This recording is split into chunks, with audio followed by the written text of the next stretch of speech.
Hollywood, land of perpetual sunshine, December roses, and rising temperatures, is going to have a snow-white Christmas. Yes, it's true. But before I completely confound our Chamber of Commerce, let me explain myself. Tomorrow night in the Carthy Circle Theater, scene of epic Hollywood premieres, another chapter in motion picture history will be written when Walt Disney presents the first full-length animated film ever made, Snow White and the Seven Dwarfs. For giving us Mickey Mouse, Donald Duck, and the Silly Symphonies, the world owes Walt a great debt. He was the first to make animated cartoons in sound and then in color.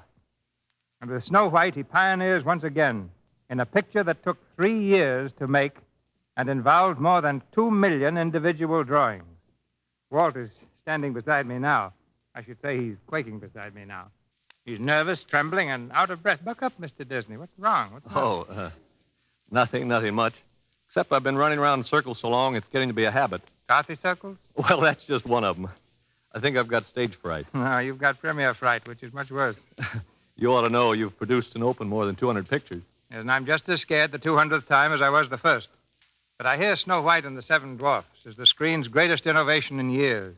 Well, your own first full-length picture, The Squaw Man, was considered quite a departure. After all, people had only seen two-reelers up to then. So I can forgive your condition tonight, even though you look as though you've done all the work yourself. Oh, far from it. If I'd tried to make this picture by myself, working 8 hours a day and going to a sanitarium for 2 weeks each summer, it would have taken me 250 years. And you figured that wasn't quite fast enough. Anyway, lots of luck. Pardon me, did you say lots of lucks? I said luck. But the name Snow White suggests Lux Flakes. So that Lux Flakes maybe played some part in your production. Well, I'm grateful to Lux Flakes.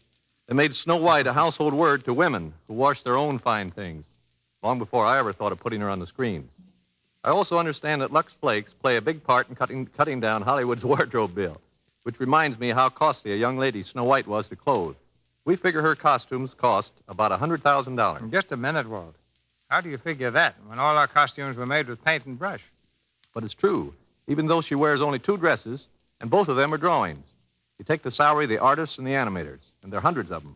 The cost of the paints, colors, photography, and Technicolor, and little Snow White's 2 dresses add up to $100,000. The cost of our entire picture is almost as much as your own new film, The Buccaneer. And yet you didn't have to pay the salary of a single star. We who produce pictures with human beings figure their salaries alone consume 25% of our budgets. So with $1.5 million invested, I can understand in more ways than one why you may be nervous. I guess it wouldn't be normal if I weren't nervous. But Snow White is a goal we've been aiming at for 10 years. There won't be any Mickey Mouse or Donald Duck to attract the people. They'll all be brand new characters. And I suppose after Snow White is successfully launched, you'll sit back and take it easy for a while. Are you going to stop work after The Buccaneer? I haven't begun to work yet. Well, we won't stop either. It's just the beginning for us.